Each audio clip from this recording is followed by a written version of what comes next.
Hey everyone. So I got a lot of requests for doing Land Umber, another budget guide. So here it is. So let's do the Land Umber. It's a stone boss, but we can ignore that because we are using Faris. Now Faris, I think she was free or is even free right now. I am not quite sure, but she's a very old unit. I hope you guys have her. If you don't have Faris, you could try Neo Vision Laswell. You can imbue him. That will just extend. That will probably extend your turn counter by 1, but the boss really doesn't do much, honestly. And if you don't have Laswell, Neo Vision Laswell, that is, you can always use Terra, for example, even though this is weak to wind. Terra will just blast this boss away anyway. So any evoker basically will do the trick here.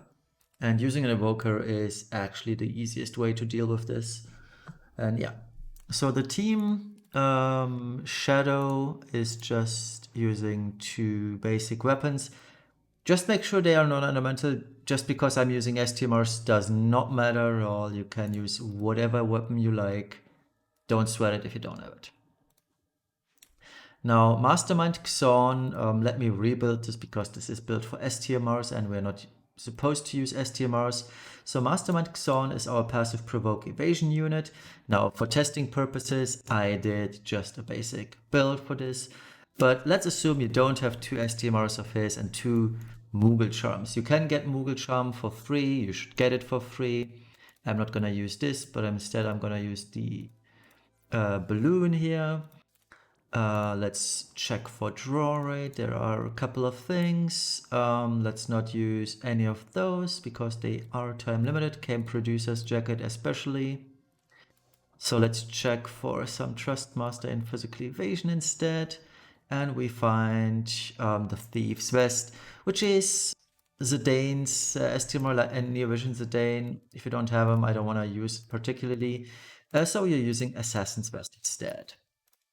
Now for weapons, the only good evasion weapons are sadly STMRs, as you can see. There aren't that many, so to speak. So I could always say get Adventurer Lock, that is the 7-star unit, but yeah.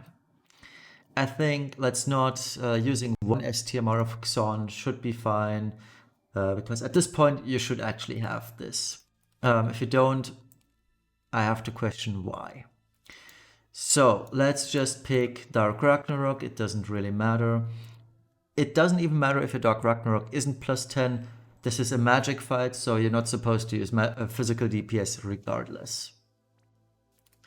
So we have 90% evasion right now. We have 60%, 65% draw rate. So let's fill the rest up with a couple of draw rate materials. Danger gets the blood pumping, which is Avalanche Jesse's TMR 20%, meaning we are at 85. Casually also capping evasion in that regard, which is nice. And now we are missing 15. So Cuted's Criminal is another one, 20%. Stylish Steward Petioda TMR. He was a time limited unit though, so yeah, if you don't have it, it's getting a little bit trickier because Aoife Junction is only 10% draw attack. And but we can do this still. Let's use Eva Junction. Now the issue is that Mastermind Xorn cannot wear, or we don't want to wear Avalanche Jesse's Super Trust Master reward. It's not usable anyway. And Skullplate, it's a helmet, sadly. So we cannot use that. However, we can always gear for Equip Helm. So Equip Helm. There we go. And now we can safely equip Skullplate Plus. And that is the remaining, that is 20% draw attack. So we are overcapping draw attack, but it's fine. You still have wiggle room. And if you do have this materia, so cute it's criminal, it's even easier. So yeah, that is how to properly gear Xorn for this. You don't need resistances, the boss does nothing. Warrior of Light Bards is here for granting us AR frames. It's AoE AR frames, which makes this even easier. All you need to do is equip him with his Trustmaster, so he has his limit burst available at turn 1. Both Van and Cetra Descendant Arif. Cetra Descendant Arif was an entirely free unit up to EX plus 2. You will only need EX plus 2, but make sure that you leveled up her limit burst, because her limit burst does not increase in value of DPS, but it reduces the amount of LB cost. So if you don't have her LB maxed out, you will not start with her LB ready at turn 1 or 2. So level up her LB such that it is available immediately. Van is here for breaks, and Faris is our DPS for this. I get her just with 3 stuff basically. So Dark Ambantine, don't sweat it if you don't have it. We are going to overkill the boss by such a huge margin. It won't matter if you don't have Dark Ambantine at plus 10. It also won't matter if you don't have Magister's Crown at max. Just make sure you have decent weapons, because this boss falls over super quickly. So we're using Lupine Guard, which is the free material, free clothes you can craft from this event. Freeze's Poncho, Cursed Doll, all of them are free basically. Dazzling Leader, which is her own TMR, inheriting one's focus, is Celestia's TMR. And we're using Heart Overcoming Hatred, which is Kayano's TMR. And the only thing I actually went for is Lunafreya's, that is Oracle Lunafreya's vision card. You could obviously also use her own vision card, it is fine too, but Lunafreya's vision card is a little bit better. So we are looking at 240 Esper damage, 120 Evo damage, 150 LB damage. It's not the best stats by any means, and yet we are going to damage cap this boss easily. Now if you have a Super Trust Master, well, it is good, but since we are using Arif, and Arif has that EX plus 2, no, she has that sword, no, what's it called? Rod Imperil, which is an EX Awakening. I think it unlocks at EX plus 2 if I'm not totally mistaken. Yeah. Or does it EX plus 2? Let me briefly check before I make a mistake, because if it unlocks at EX plus 3, we should do this differently. No, it unlocks at EX plus 2, so everyone got her for EX plus 2, so you should have this. All right. So yeah, let's give this a go.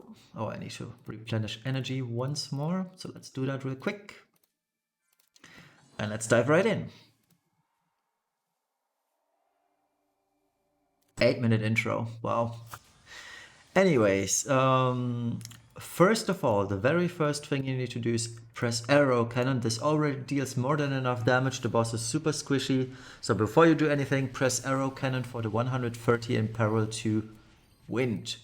Let's then use Van's Limit Burst, which is full at the beginning of the turn. And Arif is going to press Wish to Save the Planet. So we have 85% breaks. We have Arif's Rod Imperil up now. Bards on turn 1 is going to entrust over to Faris, such that she can Limit Burst on the very next turn. And Shadow plus Xon can just guard. Alright. None of these attacks matter, as you can see. Easy peasy. Now Bards is going to Brave Shift on this very turn. And he's going to triple Raging Winds to unlock AR frames for the party. Blessed Wind Crystal, and the last one is up to you. I would suggest using Gain a Job, doesn't matter. Now we are going to use Arif's Limit Burst and Faris's Limit Burst. Assassin Shadow is going to use Wind's Wake, and so is Mastermind Xon. Now the way to do this is you start with Arif, you then send in Faris, right pretty much after her, and at the end of Arif's cast, you're starting the AR framers. Alright, so let's give this a go. We're starting off, send in Faris, and send in the Chainers. That guarantees a 100 chain score, way more than 100. As you can see, we dealt 9.99 billion. And the easy thing about Wind's Wake is you cast it only once, and if you have a decent frame pacing, it will never break. That is so much easier than using AR or double SR, because I know some of you have trouble chaining this because the chain breaks, because one of them is AoE, the other one is single target. It is prone to break unless you have perfect spark frames. Wind's Wake is a little bit easier. It's a single cast. It cannot break once it's started. So yeah, Faris dealt max damage. And there it is, perfect score, Land Umber with a budget team. I hope this was helpful to you. See you in the next one. Bye bye.